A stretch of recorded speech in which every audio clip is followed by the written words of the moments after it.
Сәлем ұстазым, жақсы көңіл күймен біз келесі сабақты бастаймыз. Бүгін бізде видео қалай жасау керек, соны үйретем. Алдымен ең алғашқы қадам ол бізге қажетті кейіпкерді жүктеп алу суретін. Біз кез келген танымал адамды алсақ болады. Мысалы мен Абай Құнанбаевты алайын деп отырмын.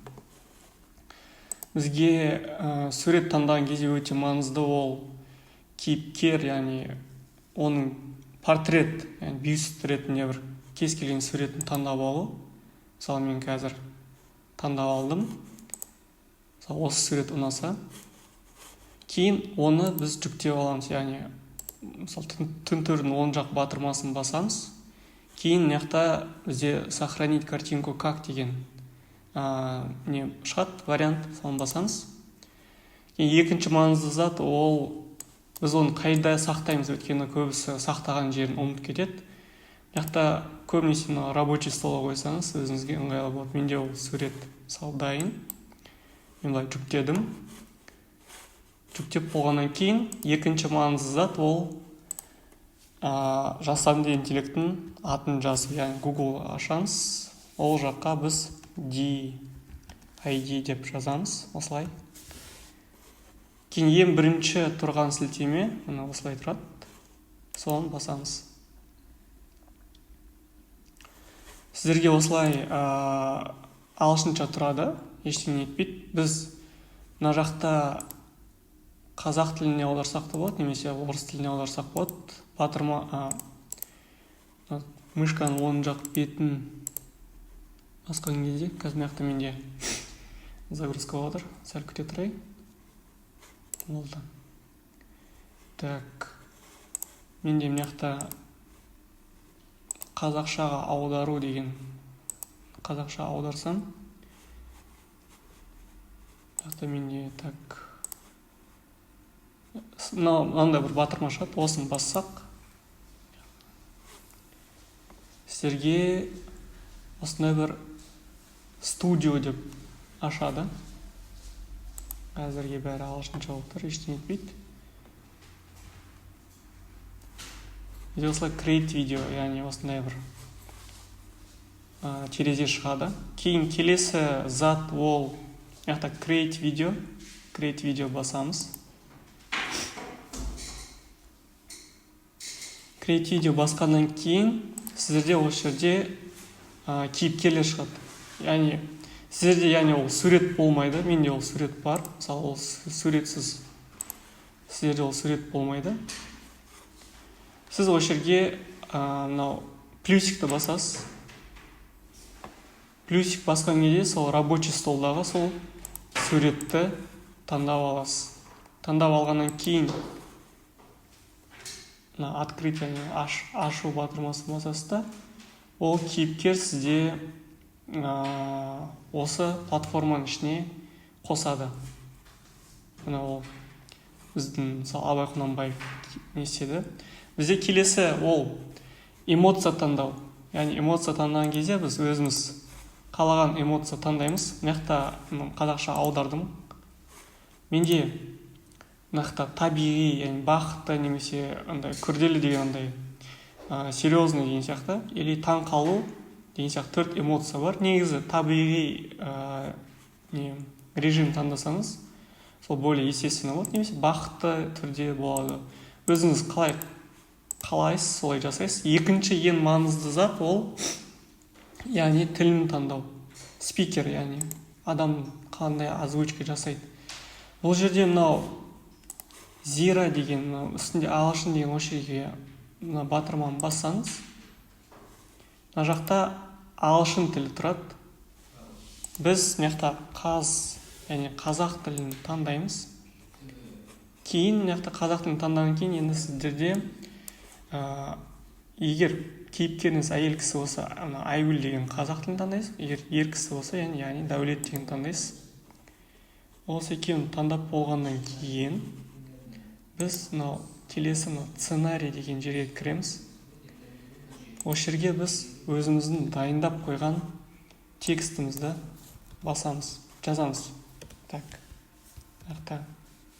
Мен бүйтіп жаздым, яғни жасанды интеллект құралдарын бізбен бірге үйрен, тіркелуді ұмытпа.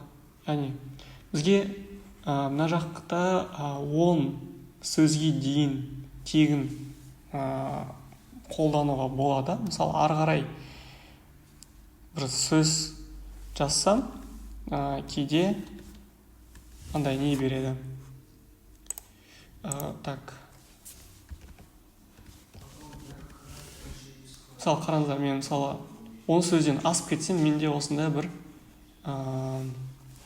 ескерту шығады. Яғни 10 сөзден артық ары қарай уже сіздерге төлеу керек деген сияқты. Бірақ 10 сөздің өзі керекті зат жазуға жеткілікті деп ойлаймын. Мысалы, ашық сабақтың басталуына немесе соңына қарай ашық сабаққа келгендеріңізге рахмет. Сау болыңыздар деген сияқты қысқа да нұсқа видеолар жасауға өте ыңғайлы. Яқта соны көрсеткім келді. Кейін біз предварительно бір тыңдап көрейік.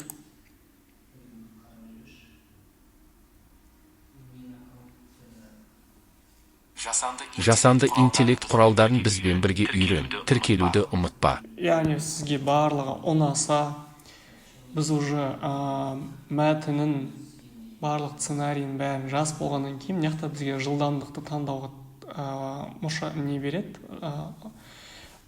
выбор береді. Біз осы жақта тез айтсын ба, жай айтсын ба, өзіміз оны да таңдаймыз. Соңында бейне жасау деген батырманы басамыз. Бұл жерде мысалы сіз видеоның атын жазып қойсаңыз болады. Мысалы, Абай Құнанбаев. Мысалы, мен видеоның атын жазып қоямын, есте сақтау үшін. Кейін менде мына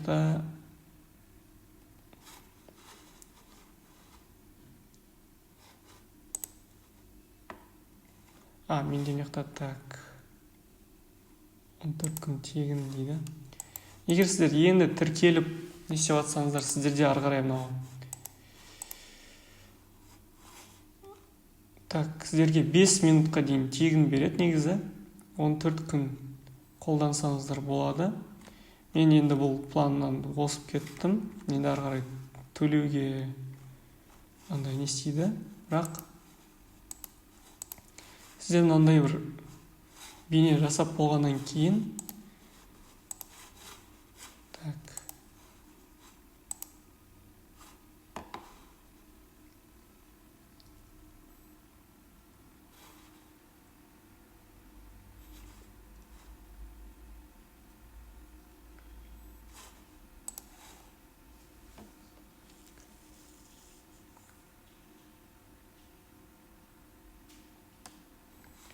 сіздерде ол видео осы жерде дайын болып өзі келеді.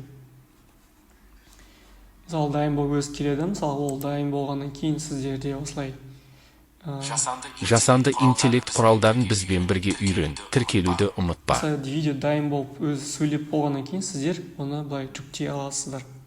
Download деген батырманы басасыздар.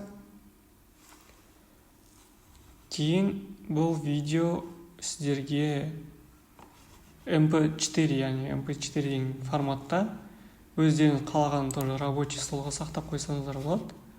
Атын бәрін осы жерде өздері жазылады. Осы жерге мысалы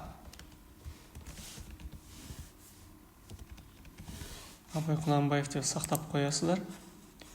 Кейін ол жүктеліп болғаннан кейін оны слайд болсын, сабақтың ашылу немесе соңғы қарай уже сабақ біткен кезде осылай қойып слайдтарыңызға қоссаңыздар болады.